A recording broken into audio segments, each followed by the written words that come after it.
Just a simple question, how did it feel to be finally on the big Eurovision stage for your rehearsal?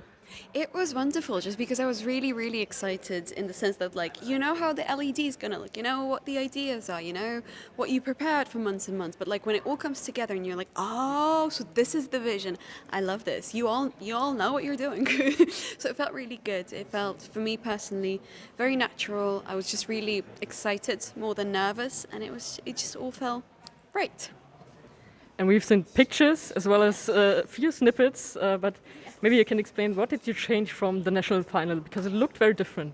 Of course, I mean, the national final is something that I prepared myself. Now I had the luck to work with a really good team, and we kept the dancers, but we have more dancers. We also added the concept of the 5 stages of grief, where the Eurovision performance is the 5th stage, which is the acceptance stage, and we have the fancy costumes, we have pyro, and it's all beautifully coming together. And talking about the 5 stages, you included that in your pre-parties as well. Is that true? How did you do that?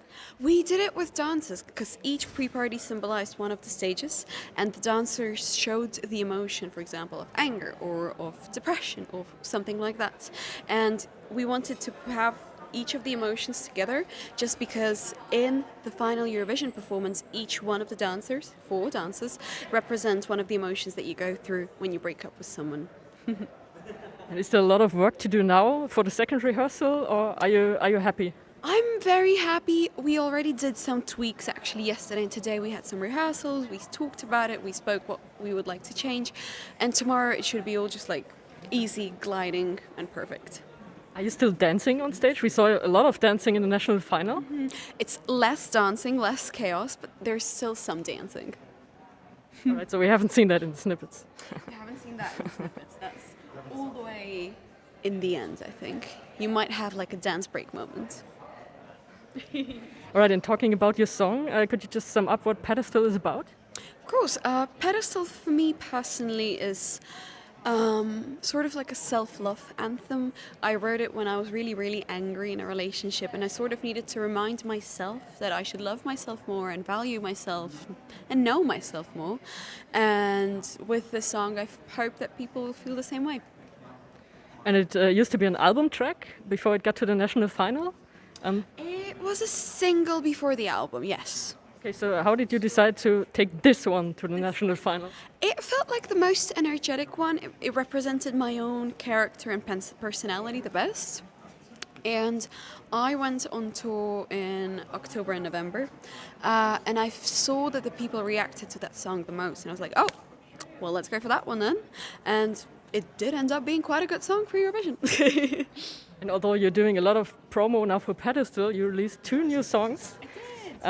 Maybe starting with the first one, what can you tell me about White Flag?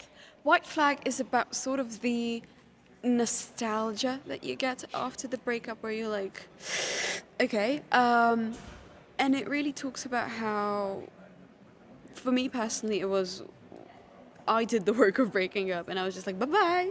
And never looked back. It's just like white flag, I'm giving up, bye-bye.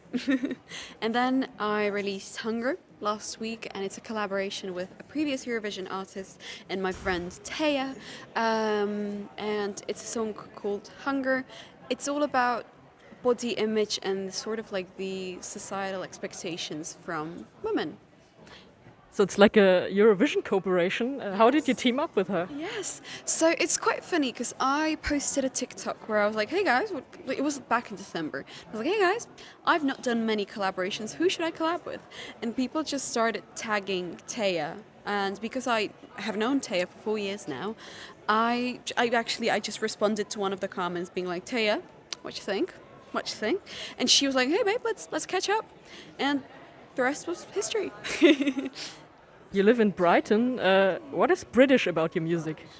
What is British about my music? I work with British people, of course. The song that is in Eurovision has been done by Stephen Ansell, who is a Brightonian. But I think I have moved to the UK 4 years ago, and I do really love how in the UK they're very open to exploring and mixing different genres, and just even seeing the opportunities, the possibilities of what you can do with music has opened my view for it as well. So that's most, well, also the English language is British about my music.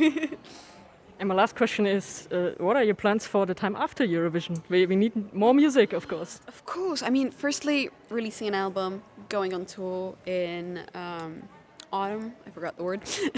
Going on tour, and then sleeping. I have not slept much in the past months, so resting a bit and then back on the grind. And also touring in Germany, I hope. Yes, actually, yes. We do have a few stops in Germany. All right, thank you so much.